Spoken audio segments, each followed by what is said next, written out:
Buenos días, estimada comunidad universitaria y público en general. El día de hoy en el programa Psicología en Diálogo, Salud, Derechos y Bienestar abordaremos el tema de la violencia sexual en niños, niñas y adolescentes. Para comenzar, hablaremos sobre las causas que derivan esta problemática, las cuales, si bien es cierto son varias, hablaremos sobre 3 causas en concreto. La primera tiene que ver con los niños que viven en ambientes precarios, en donde sus cuidadores hacen uso de su autoridad o su poder para infringir abuso en sus hijos o en los niños a los cuales están cuidando, los cuales los vuelve más vulnerables a hacer o a sufrir este tipo de violencia. La segunda tiene que ver con los servicios ineficaces o las actuaciones inadecuadas del Estado o de las instituciones que se encargan de llevar a cabo estos procesos de, por ejemplo, denuncias de la violencia sexual. Y la tercera tiene que ver con el papel de la comunidad en cuanto a su decisión de permanecer ajenos a estas situaciones cuando podrían ser testigos sustanciales, y eso lo hacen debido a que tienen miedo, por ejemplo, de ser vinculados a estos hechos.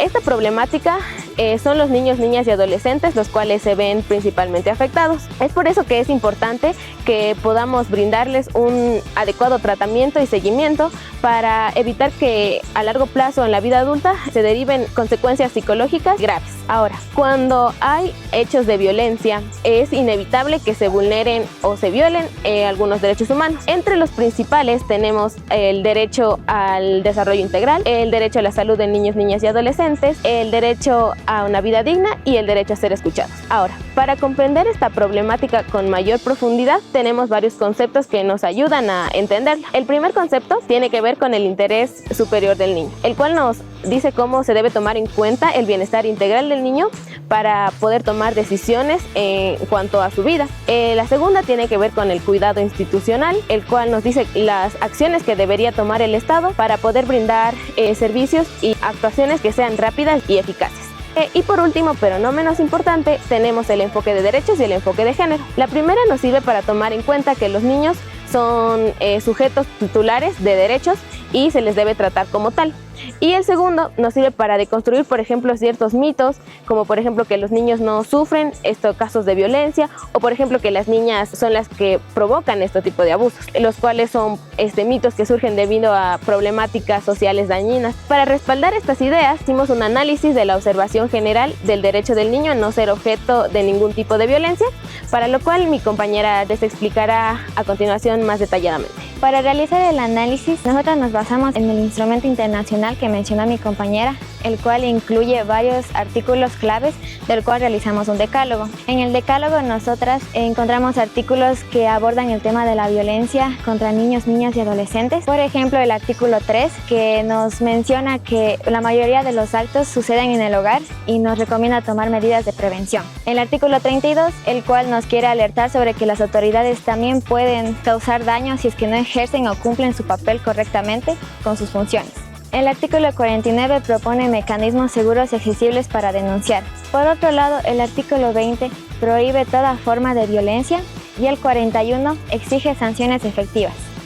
El artículo 35 reconoce al Estado como responsable cuando los niños están bajo su cuidado. Y por último, el artículo 15, el cual nos menciona sobre las consecuencias psicológicas y emocionales causadas por la violencia. Considero que los aspectos más importantes de los artículos es que se conectan con los derechos vulnerados al reconocer que la familia puede actuar también como un factor de protección y también de riesgo, y lo cual agrava este problema. También nos señalan las fallas del Estado al no aplicar las leyes y recursos adecuados. Y no podemos olvidarnos del importante deber estatal de crear mecanismos para la denuncia, protección y atención médica. También sobre las sanciones a los agresores, ya que en la mayoría de los casos los culpables no tienen un castigo adecuado. Finalmente, podemos entender mejor el tema de la violencia a este grupo vulnerable desde un enfoque de derechos, ya que nos menciona que el Estado debe actuar de manera eficaz y organizadamente para proteger a estos niños. También nos menciona que la violencia es una violación a los derechos humanos. Debemos también promover espacios que faciliten las denuncias y la participación de los niños junto con su comunidad. También crear políticas integrales en salud, justicia y educación. A continuación, mi compañera les va a explicar mejor sobre un análisis de las entrevistas que realizamos a la comunidad para poder entender mejor la percepción de las personas en cuanto a este tema. Hoy les traemos a ustedes testimonios recogidos de las calles, de personas, hombres y mujeres de 20 a 50 años de edad, personas que han hablado con total sensibilidad de este tema que nos afecta a todos. Bueno, primeramente las personas a las que entrevistamos nos describen esta situación como alarmante, preocupante y en aumento, ya que a pesar de que se habla bastante de este tema, aún permanece en silencio en la actualidad, ya que existen lugares que deberían ser propicios para el desarrollo del niño, como por ejemplo el hogar y en la escuela, pero estos son lugares de donde muchas veces ocurren este tipo de abusos, incluso a manos de las personas en quienes confiamos. Los entrevistados consideran en que este tipo de violencia deja huellas principalmente a nivel emocional, ya que los niños, niñas o adolescentes llegan a perder la confianza en sí mismos y también en las personas que los rodean. Los entrevistados nos comentan que este es un trauma que no desaparece con el pasar del tiempo, sino que perpetúa en la adultez. Esto puede llegar a tener consecuencias graves en el autoestima del niño, niña o adolescente, también en su salud mental y en la capacidad de relacionarse en la adultez.